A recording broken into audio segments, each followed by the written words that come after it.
रंगीन लोमड़ी। शहर के बाहर एक बड़ा जंगल था, जिसमें एक लोमड़ी रहती थी। लोमड़ी हमेशा चालाक और चालाक होती है। पूरे दिन छिपकर, रात में, शिकार पर जाने और बहुत चालाकी से छोटे जीवों को मारने और खाने का रिवाज है। एक बार रात में लोमड़ी शिकार पर गई लेकिन शिकार नहीं मिली। जंगल में कोई भोजन उपलब्ध नहीं था और उसने सोचा कि हम अब बस्ती में चले जाएंगे। शायद बस्ती में कुछ खाना मिल जाए। बस्ती के बारे में सोचते ही लोमड़ी को कुत्तों की याद आ गई। उसने सोचा, कुत्ते अपार्टमेंट में रहते हैं और वे भौंकने के बाद भौंकते हैं। फिर भी, लोमड़ी बस्ती की ओर चल पड़ी। जैसे ही वह अपार्टमेंट में दाखिल हुआ, कुछ कुत्ते उस पर गिर पड़े। फिर क्या हुआ? कुत्ते भौंककर भाग गए। जान बचाने के लिए लोमड़ी इधर उधर रेंगने लगी और इधर उधर रेंगने लगी। आखिर एक घर का दरवाजा खुला देख लोमड़ी उसमें घुस गई। वह घर चित्रकार का घर होता है।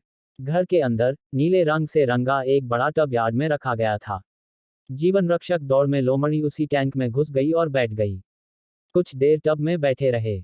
बाहर के कुत्तों ने भौंकना बंद किया तो वह टैंक से बाहर आ गया। बाहर आने के बाद वह यह देखकर हैरान रह गया कि पूरा शरीर नीले रंग से ढका हुआ है। लोमड़ी को देखकर वन्यजीव डर गए और कोई उसे पहचान नहीं पाया। जब उन्होंने उसे देखा, तो जंगल के सभी प्राणी भागने लगे, क्योंकि ऐसा अद्भुत जानवर उसने पहले कभी नहीं देखा था। लोमड़ी ने जंगल में दौड़ते हुए जानवरों को देखा तो उसके शरीर का नीला रंग देखा और समझ गया कि जंगली जानवर भाग रहे हैं। वह न केवल चालाक और चालाक था, उसने अपने शरीर के नीले रंग का उपयोग करने का फैसला किया। उन्होंने कहा कि भगवान ने उन्हें बड़ी मुश्किल से वन्य जीवों को इकट्ठा करने और जंगल की देखभाल करने के लिए भेजा था। वह अब जंगल का राजा है और सभी को उसकी सेवा करनी चाहिए। सभी जानवरों ने लोमड़ी की बात सुनी और उसकी बातों पर आ गए। लोमड़ी को भगवान का फरिश्ता समझकर वह पास में जमा हो गया। हाथी, शेर, बाघ, भालू और बंदर जैसे सभी जानवर लोमड़ी के पास इकट्ठा होने लगे। सब लोग उसे परमेश्वर का दूत समझकर उसे अच्छा भोजन देने लगे। लोमड़ी अब घर पर बैठ गई और उसे आसान भोजन मिलने लगा। वह और क्या चाह सकता था। लेकिन एक दिन लोमड़ी का राज खुल गया।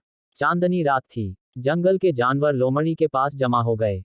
तब जंगल में कुछ लोमड़ियां एक साथ आईं और बोली, हुआ हुआ।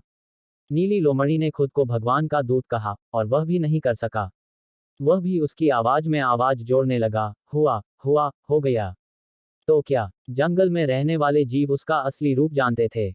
ओह, यह एक लोमड़ी है। वह हमें यह कहते हुए रौंदता है कि वही ईश्वर का दूत है।